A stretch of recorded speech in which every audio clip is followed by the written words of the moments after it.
Hi, good evening po mga kamamshi. Ayan, so nakaitim naman ako. Galing ko na naman po sa trabaho.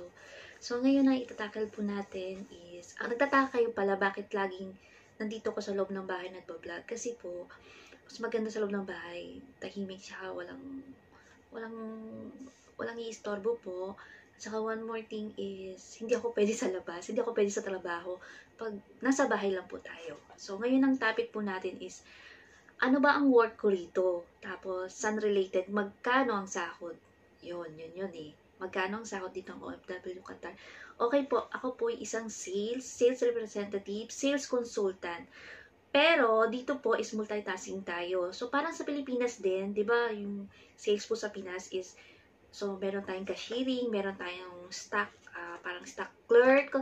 So, lahat ng trabaho ko dito, isang sales po ako, before sales po ako sa mga nasa loob kasi ko, hindi ako pwede basta nasa loob po ako, parang department store. So, nailipat ako sa parang butik na. So, sa pangkasal po ako, hindi ko rin pwedeng sabihin kung saan. Kasi baka private, parang ganun.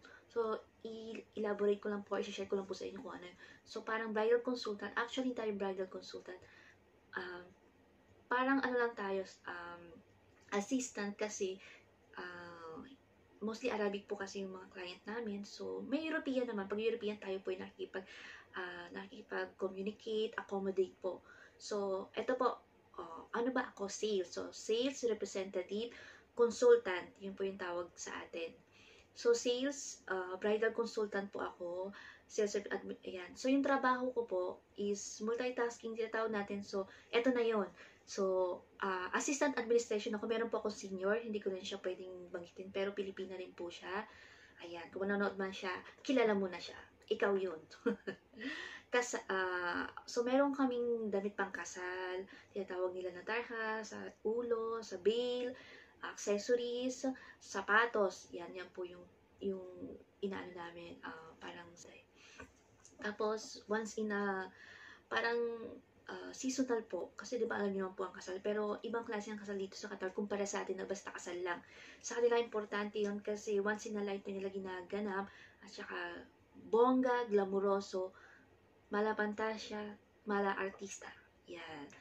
Kung mapupuntahan nyo lang po talaga mapapanganga ka sa sobrang ganda at sobrang gasto, sobrang laki ng perang inilalabas nila. Syempre, yun yung culture nila. Iba naman po yung culture natin. So, sinishare ko lang po sa inyo. So, ayun nga, assistant administration, at tungkol dito is yung mga email, kapag wala ang aking senior. Diba, naka-leave siya, or kaya kung ano man, or pwedeng ihabilin, i-endorsement. So, ako po yung nag-i-endorsement. Dalawa lang po kami ng Pilipina ro. Tapos, dalawa pong ibang lahi po na kaano rin po natin kasama natin. So, sa system, sa stocks, may iba ba tayong system, di ba po? Sa stocks, speaking of stocks, so ako po yung naka-assign sa magbilang kasi kailangan although walang nawawala, kailangan yung mga lost barcode, sobrang barcode, damage barcode, yan i-request po natin. Tapos meron tayong cashiering, although hindi tayo, minimal lang yung cashiering. So, once in a blue moon lang, iba po ang cashiering dito. Hindi siya katulad sa kompleto. Dito, parang complicated yung cashiering eh. So, hindi natin pwedeng elaborate din kasi ibang-iba talaga. Tsaka, mahirap na. Pag nagkamali ka, mabagyan tayo ng memo. Ayan. So, meron tayong photographer. Ayan. Dito, hindi po ako yung photographer automatically at hindi rin po tayong sinatawag na nasabi nga ng hindi professional. Pero hindi po yun ang trabaho ko. Trabaho po yun ng wedding planner namin. So, na-transfer siya, parang pinasa lang po sa akin.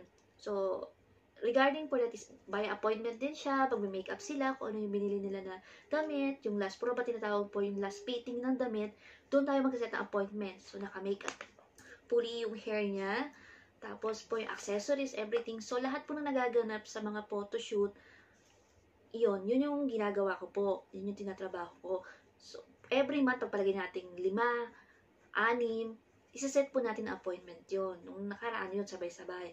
So, kung gusto nilang special, may special, kasi minsan may mga special eklabo sila. Ayun. Siyempre, natin, kailangan na maging flexible. Bigyan natin kung anong hilig nila para at least, yun yung customer, natin parang satisfaction sa kanila. Para sa akin lang po kasi syempre bumili ako ng damit, kailangan ko ni-request ko, ibigay mo na lang. Sige, yun na lang po.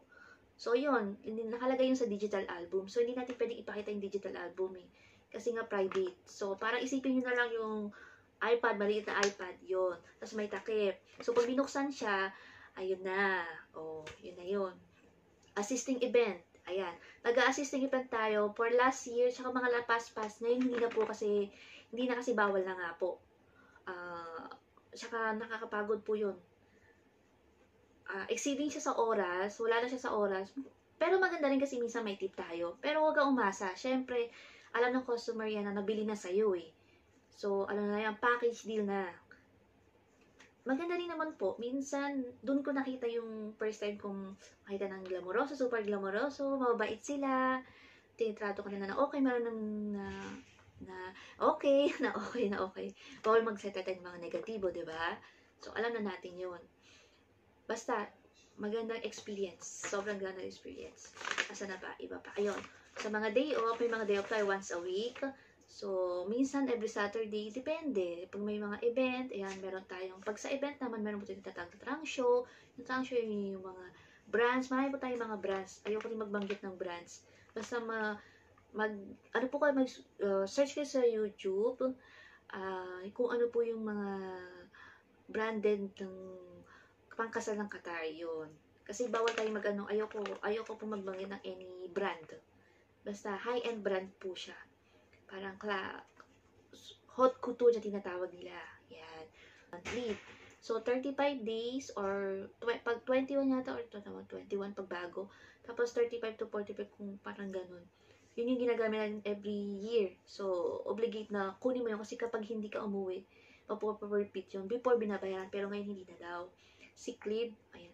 Sa 2 taon pa naman, isa pa ng sick leave natin kasi hindi tayo, ayaw ko pong umabsent. Nung time na yan talagang hindi ko na kaya kasi ilong-ilo na ako, dumiretso na ako nun sa Hamad Hospital, nalagyan po ako ng virus. Suka, ubo, hilo, lagnat. Parang trangkaso sa atin. Yun. So, hindi ko talaga kaya, punta na ako ng So, saan nakatira? So, saan nakatira to, maraming kwento po ito. Sa isa sa natatakil. Yan, pakita ko sa inyo yung clips. Para po at least kung ano po yung trabaho ko po rito. Ayan. Tsaka yung sweldo, regarding do sa sweldo, sige, yung sweldo is, nag-starting tayo ng 3,500, 4,500, to 5,000. Ganon. Yun yung mga ranges po ng sales dito. So, calculate nyo na lang po, 14 times 3,500. Pero, wag po tayong assuming na yun ay may uuwi natin lahat. Kasi magbabayad tayo ng bahay, ng car lease, kung may credit card, magbayad ka ng credit card. Kung may loan, maglo-loan ka pa. At magpapadala ka pa. So, isipin mo yun. Yung matitira sa'yo, pangkain mo na lang. Maswerte ka na kung may incentive ka. Yung incentive na yung pagtatrabahuhan mo pa rin ng sobra. Alam niyo naman po pag sa sales, di ba? Kailangan magtrabaho ka ng maayos. Although, pakikisama ka rin, diba, kung nakakota ka na, ibigay mo sa kanila, yung mga tipong ganun po ba?